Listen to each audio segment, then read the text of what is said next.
ইন্তেকালের আগে করছেন জিবরাইল আসলেন।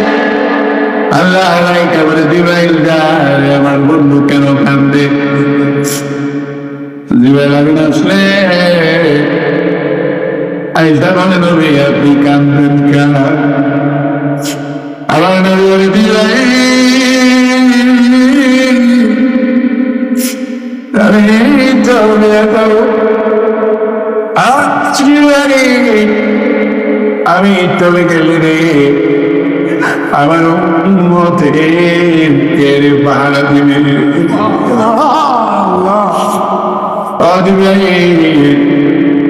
আমার আল্লাহ জিজ্ঞাসা আমার উম্মত আমি কার কাছে রাইখা যাবো?